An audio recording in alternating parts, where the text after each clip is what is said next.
Hello and welcome back to Exeter City, where we do indeed have an FA Cup semi-final for you today. Getting past Leeds wasn't as easy as I'd liked, but we're still there. I'll get you caught up.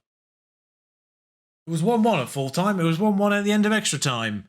Sven Botman, the new Newcastle signing, was the one to miss the penalty when it got to actually sudden death. Five apiece in the regular.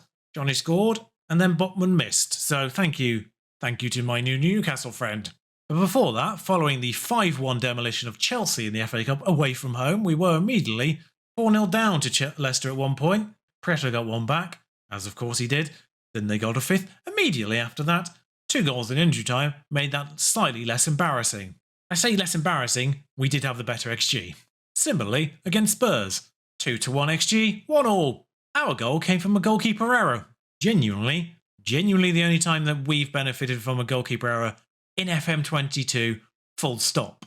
But we did beat Huddersfield 2-0 away from home, and Wolves 2-1 away from home. In what is our first and only victory against Wolves in this save so far, I do realise as well, we've played 6 away games with only 1 home game in that run. Leeds, Chelsea, Leicester, Leeds again, Huddersfield and Wolves, only Spurs at home. Only Spurs was the home game in between all that lot. But before we talk about the FA Cup semi-final itself, you may notice that Prieto didn't score against Leeds or Spurs, so that did have me slightly concerned he was a bit of a flash in the pan. Not the case, because Huddersfield came a-knocking and Prieto returned with this. Yup. Shades of Papasisi versus Chelsea there.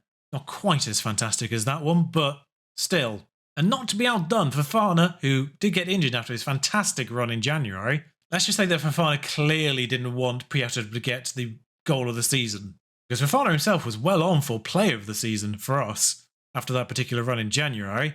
But yeah, if ever a goal needed a second viewing, it's this one. I do have to show you this one because I think it will end up being goal of the season at the end of the year, and you deserve to see this. The incredibleness of that goal was immediately undercut by the fact that Fabio Silva equalised 3 minutes later. But Prieto in the 69th, minute, of course, he was on the score sheet, got us the winner there. But back in the FA Cup, which is the first game today, maybe the only game, depending on how it goes, because of course we can get extra time and penalties, as was the case for Arsenal versus Man U. Yeah, we dodged them. An interesting thing is, should we get to the final here, we did beat Arsenal the last time we played them. Avalos, unfortunately, suspended for this game, so we do lose one of our 6-foot-8ers. But it's Sanchez in goal, Martin, Stones, Ballard, Castillo, Sangare, Toussaint, Fofana, Hesham, Prieto, Carlos Eduardo.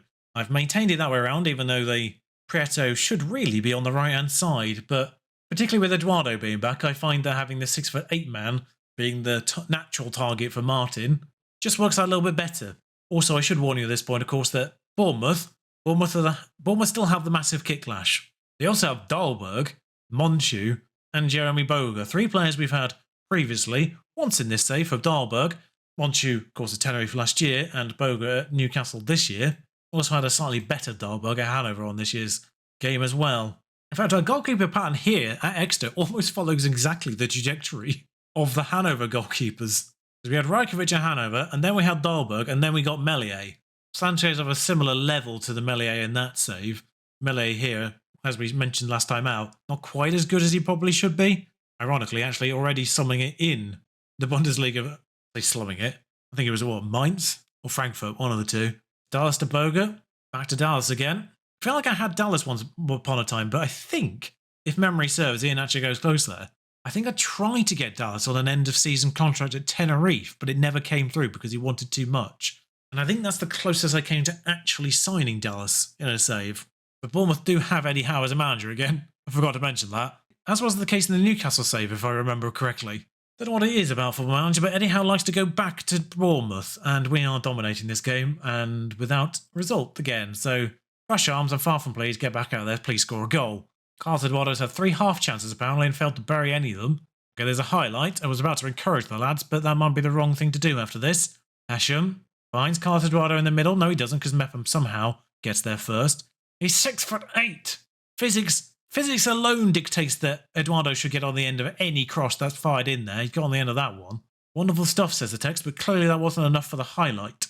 Sanchez, just toying with my emotions right now. Ballard, Toussaint. A bit weird his defenders didn't actually come to help him a little bit more, but Priya's on the end of this. Was that a save by Dahlberg? It was. hit that with such force, I wasn't sure if he just missed or not. But corners now aim at the far post, by the way, because I'm fairly certain SI nerfed near post corners to oblivion, so now they just don't work at all. Despite the fact we have 2 6'8" men normally on the near post, we scored 1 goal from corners. Well, 1 goal directly from a corner anyway. As this is still 0-0 in the 75th minute, and we nearly have 2 XG. What the bloody hell are we doing? Markovic on, Angelo on. Johnny for Castillo for the last 5. 2 XG, still not scored.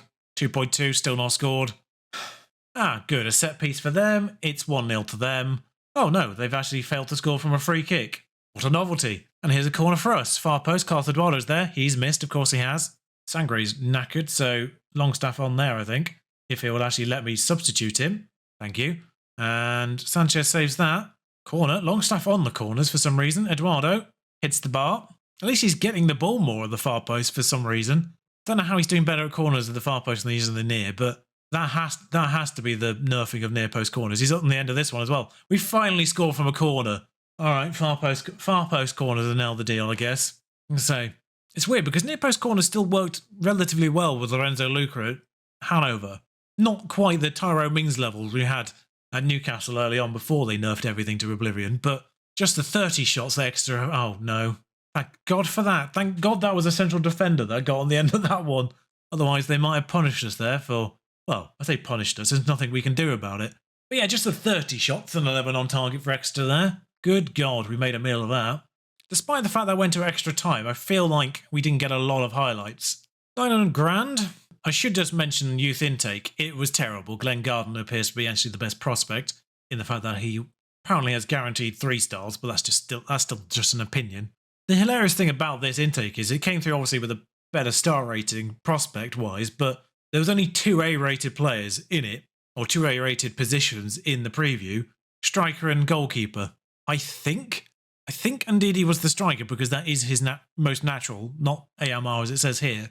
And the goalkeeper is here, under good. Got an Ecuadorian come through. It is Fulham in the league next. Huddersfield already confirmed relegated with their 13 points. We are already confirmed up, by the way.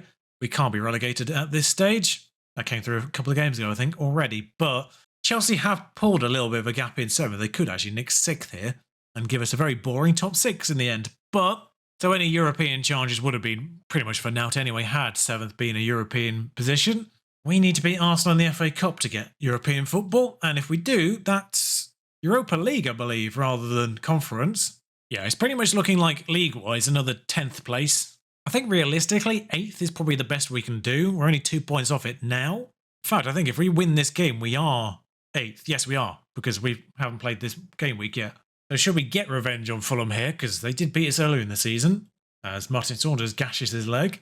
Just going to do a quick around the leagues because of our players. We obviously loaned Ciro Fernandez to Sunderland, they're currently 2nd. And we loaned Juan Carlos Benavidez to Lincoln, who are already promoted, and 2nd in League 2. Benavidez himself being the 3rd best player in the division, joint 2nd technically, that's the same rating, lads. Tell you what though, if it was to stay like this with Everton in 5th, Arsenal fans would be really rooting for us to beat them in the FA Cup final so that neither Spurs or Chelsea get European football. The goalkeeper Avalos is developing nicely as well, despite not playing, but he's developing nicely.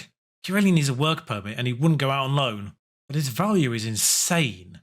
Thing is about him, he is only 6 foot tall, and his attributes are just very good, if you know what I mean. They're not sensational anywhere. Communication is pretty solid, and obviously vision's pretty solid too. 19, pretty solid. It's incredible. But he's just very well rounded. Until he develops like any standout attributes. Sanchez doesn't actually have a minimum release fee to Champions League teams. So far they've not bothered, but other teams have. Thankfully, other teams have not matched my valuation. Just to rotate that defence a little bit, Stones comes in, Johnny comes in at right back. Otherwise, unchanged. Baba Mansley returns to the bench for the first time in a few weeks after an injury. Otherwise, we are unchanged for Fulham. Avalos and Stones don't get on, even though they do actually both have very good ratings. I don't know why they say they don't play well together. They do. And away we go against Fulham. It's Steven Gerrard's Fulham. He's made his way to London, has Steven Gerrard. Stint at Aston Villa clearly didn't go particularly well, which he is registered as, of course, at the start of saves now in FM22 following the update. Carvalho. Stones is going to get that ball though. Sangre. Tuso. They have kept hold of Fabio Carvalho as well. Casale.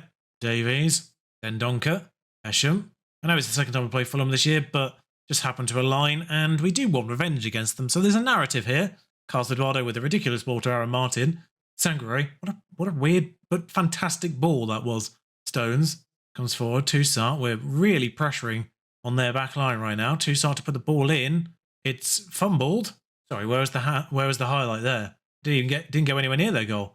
Prieto, inexplicably the furthest man back there. Casale. Why is Carlos Eduardo the one that stays up? I mean, he's 6'8", I suppose, so I would probably actually rather have him up of the two. To Amat, Avalos, Fafana, Sangre, Avalos again, Aaron Martin to Hesham. Just moving the ball around, not really a lot of danger balls being made here. Avalos, back through the lines again. Toussaint, Eduardo, could attempt a ball here. We have attempted a ball. Prieto's in, he's been tackled. Aaron Martin, but the ball's in again. Eduardo's at the back post, it's wide. I know it wasn't the highlight part of that, but bloody good tackle from the Fulham defender there. But actually, they've had, I'm going to say the better of it, but they've basically had the only bit of it so far in this game. Tanganga's made his way there too. Zakiri, Dendonka, Buendia, Tanganga, put the ball in. We've missed the header again because defenders don't do headers. Now that's football, says the text. Stones missed his header as if a central defender was ever going to win a header. Tanganga. It's a great ball though. Says Stones missed his header. It's not really on him. It's kind of on Johnny, who doesn't stop Caballero. I think it's still an encouraged situation, annoyingly, but Stones goes down as a mistake, even though it's not his mistake. Like, he was never going to get to that header. It's down to Johnny to get in front of Carvalho. Paldo, clearly not a penalty, but it will be one. I'm sure in the actual match engine, it was more of a penalty than what we saw there, but nonsensical nonetheless. Vinicius steps up. I thought Sanchez has saved that. I would just like a tiny bit of consistency in this team. January is great. Other than that, stop letting yourselves down and sort it out.